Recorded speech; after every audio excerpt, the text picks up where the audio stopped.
Assalamualaikum warahmatullahi wabarakatuh. Apa kabar semuanya? Peserta didik kelas 12, jurusan Bisnis Daring dan Pemasaran. Pada video pembelajaran kali ini saya akan membahas tentang penataan produk fashion dan sport yang merupakan bagian dari materi KD 3.10. Baiklah, kita akan mulai dengan materi kita, yaitu yang pertama tentang prinsip penataan produk fashion dan sport. Produk baru atau new arrival. Yang pertama, yaitu menata produk sesuai dengan koleksinya. Yang kedua, menata sesuai dengan model dan jenis bahannya. Kemudian yang ketiga adalah menata menurut intensitas warna atau color. 4. Menata sesuai dengan ukuran dari tiap-tiap kelompok. Dan yang kelima adalah meletakkan produk baru di bagian depan toko. Dengan harapan adalah untuk menarik perhatian para customer yang masuk ke dalam toko kita. Pedoman penataan berkelompok. Yang pertama adalah untuk produk fashion. Produk fashion dikelompokkan berdasarkan motifnya, seperti polos, bunga-bunga, kotak-kotak, bulat-bulat, garis-garis, dan motif gambar. Hal ini adalah untuk memberikan kesan untuk keserasian dan memudahkan customer untuk memilih produk yang akan dibelinya. Kemudian untuk produk sport, dikelompokkan berdasarkan yang pertama adalah merek. Semua produk, sepatu, tas, t-shirt, topi, dan lain-lain dengan merek yang sama dipajang dalam satu tempat. Kemudian dikelompokkan berdasarkan kategori, misalnya celana panjang, celana pendek, kaos, training, jaket, sepatu, dan lain-lain. Kemudian juga dikelompokkan berdasarkan usia, yaitu anak-anak, remaja, dan dewasa. Dikelompokkan berdasarkan penggunaannya, seperti produk sport ini digunakan untuk renang atau untuk basket, sepak bola, senam, atletik, dan lain-lain. Dan yang kelima adalah berdasarkan style, berupa tulisan, gambar, warna, model, dan lain-lain. Kemudian yang keenam adalah dikelompokkan berdasarkan bahan kain yang digunakan, seperti spandex, polyester, dan lain-lain. Lalu hal-hal apa yang harus diperhatikan dalam penataan produk sport? Yang pertama adalah produk terbaru dari masing-masing kelompok didisplay di depan. Kemudian yang agak lama ditempatkan di tengah, sedangkan yang lama sekali pada bagian paling belakang. Tiap-tiap kelompok display dirapikan lagi berdasarkan intensitas warna dan printnya atau motifnya. Stok dari setiap produk yang dipajang di focal point dan harus diletakkan di dekat focal point. Produk sale, kemudian produk clearance atau broken size dan broken color tidak boleh dipajang di patung atau di manekin. Mengapa? Karena untuk manekin adalah memajang produk yang formal atau produk yang sedang tren. Kemudian gantungan harus sesuai dengan bagian dan semua gantungan di figure letaknya harus searah, yaitu untuk kelihatan rapi. Standar jarak hanger satu ke hanger berikutnya yaitu sekitar 2,5 cm atau sekitar 2 ruas jari. Hal ini tergantung pada produk yang dipajang. Harus ada persetujuan terlebih dahulu apabila petugas akan memasang figure, segen, dan peralatan lain. Lalu bagaimanakah penataan produk yang tidak lengkap? Pada prinsipnya, penataan produk tidak lengkap sama dengan penataan produk yang lengkap, yaitu yang pertama adalah penataan menurut koleksinya.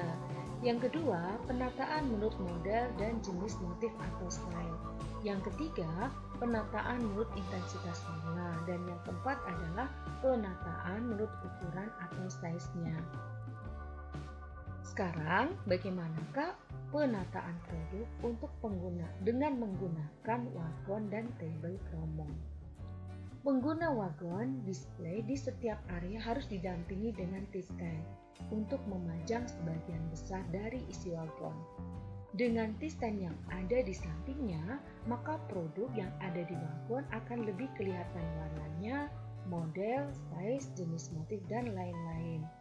Hal ini untuk memudahkan customer di dalam memilih produk yang akan dibelinya, sehingga tidak perlu membongkar, kemudian mengaduk-aduk produk yang ada di wagon. Dan yang ini biasanya memang dilakukan oleh para customer. Kemudian saat ini wagon sudah banyak diganti dengan menggunakan tabel promo. Penggunaan fixture kombinasi antara rak, gondola, dan T-stand. Hal ini dilakukan adalah biasanya pada saat produk yang akan dipajang jumlahnya banyak.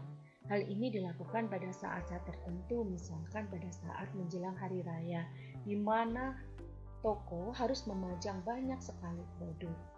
Oleh karena itu, menggunakan fixture kombinasi antara rak atau gondola dan T-stand.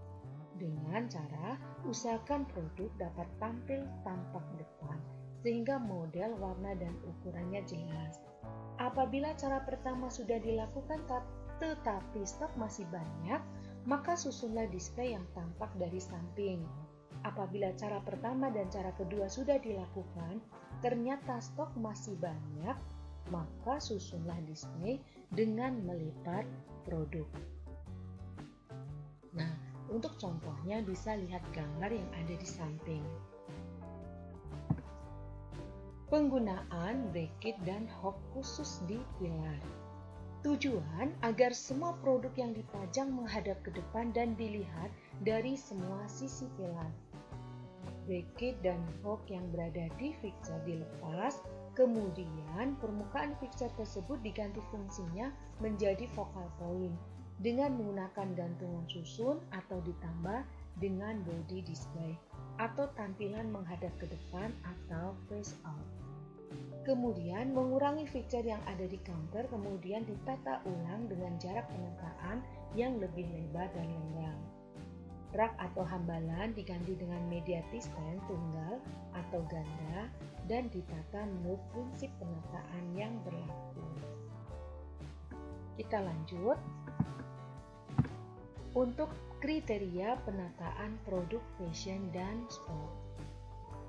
Kriterianya adalah sederhana dan menarik perhatian pengunjung untuk masuk toko. Mempunyai dampak yang dapat dirasakan serasi dengan keadaan toko. Mempunyai kemampuan untuk membujuk pengunjung toko dan mempengaruhi mereka untuk membeli. Penggantian merchandise atau barang yang dipajang secara berkala adalah minimal 1 kali dengan menyesuaikan tema. Untuk menghindari kebosanan pelanggan atau pengunjung toko dengan mengganti barang yang lebih baru atau new arrival. Dunia anak-anak atau kids adalah suka bermain, sehingga karakter dan tokoh idola sangat berpengaruh dalam pemilihan produk fashion. Oleh karena itu, print atau fashion akan mengikuti seperti tokoh idola, film kartun, dunia fauna, dan mobil. Kemudian teknik penataan produk sport menggunakan area kontraktif, yaitu teknik pemajangan dengan mendekatkan satu jenis produk sport dengan jenis lain. Misalnya, sepatu dipajang berdekatan dengan celana pendek atau training, dan berdekatan pula dengan aksesoris produk sport seperti kaos kaki, topi, ikat kepala, tas sport, dan lain-lain. Kemudian menggunakan manekin terutama untuk produk yang sedang tren. Alasannya tentu tahu ya, misalkan untuk teknik yang menggunakan area kontraktif sehingga mengingatkan kepada para customer ketika membeli salah satu produk, kemudian diingatkan untuk produk yang lain. Misalkan sudah beli kaosnya, kemudian beli trainingnya. Setelah itu membeli kaos kakinya.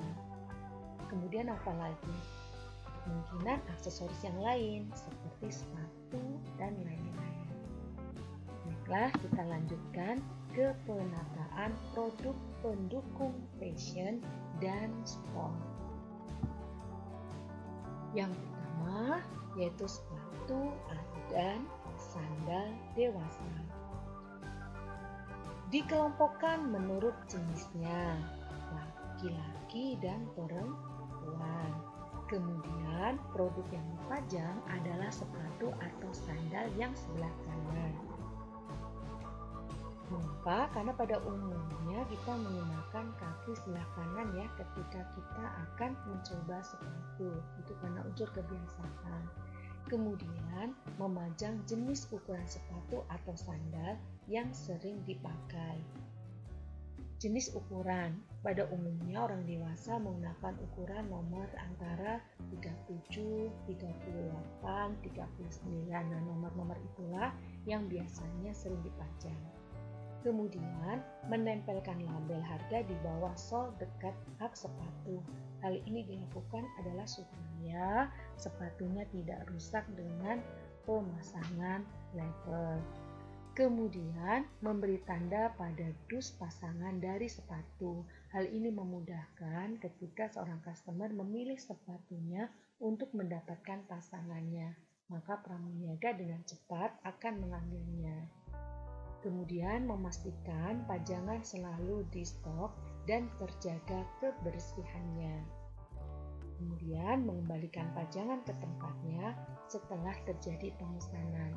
Sehingga setelah nomor itu diambil, misalkan sepatu atau sandal, diganti dengan nomor yang sama. Sehingga tidak terkesan kosong. Kita lanjutkan untuk sepatu dan sandal anak, yaitu melakukan pengelompokan berdasarkan jenis kelamin, memajang mutlak untuk semua artikel. Hal ini adalah untuk menarik perhatian dari para customer-nya, sehingga bisa memilih, karena biasanya untuk anak-anak itu banyak sekali modelnya.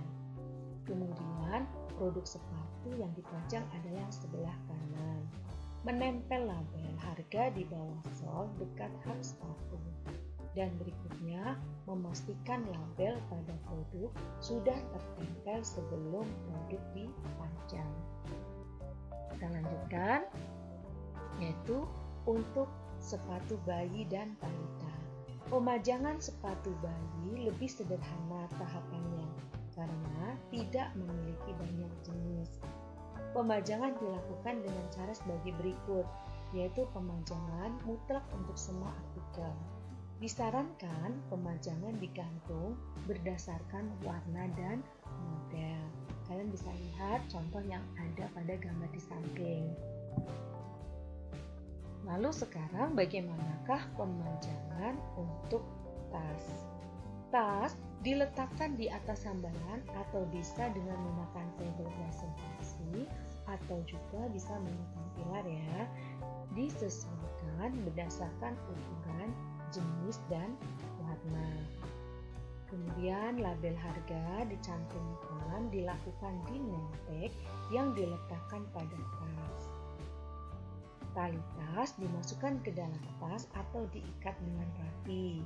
Berikutnya, tas dan raknya dibersihkan setiap hari sehingga tidak berdebu. Tas selalu diikat dengan rantai kecil sebagai pengaman. Tas yang memiliki kantong sebaiknya dihadapkan ke arah depan sehingga bisa langsung terlihat oleh customer, sehingga customer melihat modelnya dengan jelas.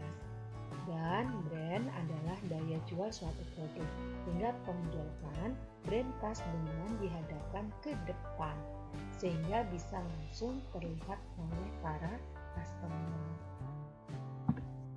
Lalu sekarang bagaimanakah pemajangan ikat pinggang?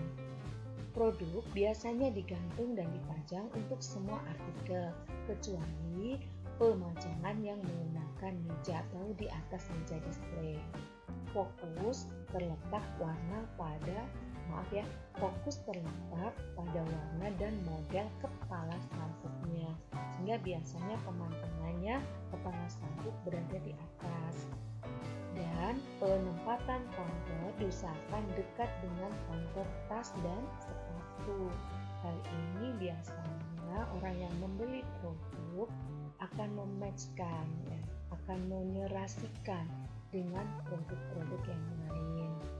Kemudian pembolong sabuk dan gunting sabuk mutlak ada di counter ini, karena ini merupakan fasilitas dan layanan.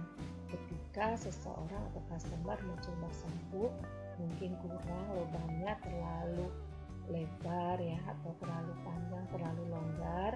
Nah, itu harus dibantu dengan memberikan pembolong yang baru.